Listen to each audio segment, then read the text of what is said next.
কিশোর, তরুণ, যুবক, এখনো বয়স্ক হয়নি, তাদের জন্য শিক্ষা আছে হযরত ইব্রাহিম আলাইহিস সালামের জীবন, ইসমাইল আলাইহিস সালামের জীবন।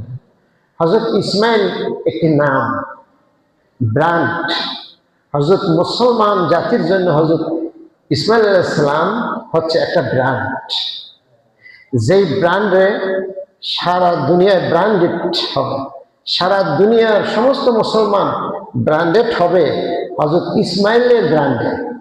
ইসমাইল একটা নমুনা, সারা দুনিয়ার তরুণ যুবকরা কোন নমুনায় নিজেদেরকে মিলিয়ে নেবে? হযরত ইসমাইল আলাইহিস সালামের নমুনা। হযরত ইব্রাহিম আলাইহিস সালাম একটা ব্র্যান্ড। এই ব্র্যান্ড যত বাবা আছে, যারাই বাপ হয়েছেন, যাদেরকে আল্লাহ পাক প্রিয় একটা ছেলে বা মেয়ে দান করেছেন, এই নিয়ামত দেওয়ার পরে প্রত্যেক মা এবং বাবা হযরত ইব্রাহিমের ব্র্যান্ড কবুল করবেন, হযরত ইব্রাহিমের নমুনা কবুল করবেন, হযরত ইব্রাহিমের আদর্শ কবুল করবেন। সেই ব্র্যান্ডে নিজেদেরকে মিলাবেন, সেই নমুনায় নিজেদেরকে মিলাবেন, সে আদর্শে নিজেদেরকে দাঁড় করাবেন। এটা হচ্ছে প্রতিটি বাবার ইব্রাহিম থেকে শিক্ষা নেওয়ার পদ্ধতি। বলেন সুবহানাল্লাহ। এই পদ্ধতি আল্লাহ পাক বাবাদেরকে কোরবানির শিক্ষা দিয়েছেন। এই পদ্ধতিতে সন্তানদেরকে হযরত ইসমাইল আলাইহিস সালামের পদ্ধতিতে কোরবানির শিক্ষা দিয়েছেন।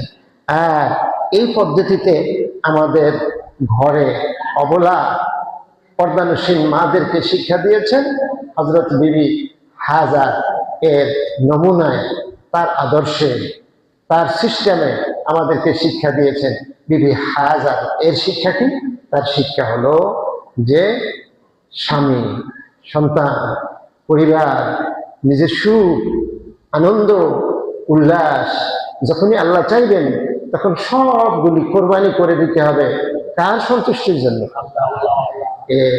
হযরত হাজার এটা পৃথিবীর মায়েদের জন্য, নারীদের জন্য এই শিক্ষা রেখে গিয়েছেন। ঘরের মধ্যে মূল চরিত্র হলো তিনটা: একটা বাবা, একটা মা, একটা সন্তান। পরিবারের মূল চরিত্র কয়টা? পরিবারের মূল চরিত্র তিনটা। পৃথিবীর সমস্ত পরিবারের মূল চরিত্র তিনটা: বাবা, মা, সন্তান। ইব্রাহিমের পরিবারের মূল চরিত্র তিনটা: বাবা ইব্রাহিম, সন্তান ইসমাইল, মা হাজার। আমরা হাজেরা বলি, কিতাবে আসছে তার নাম হাজার। এই তিনজন হলেন সারা পৃথিবীর সব মানুষের জন্য ব্র্যান্ড। আমরা ওই ব্র্যান্ডেড হব।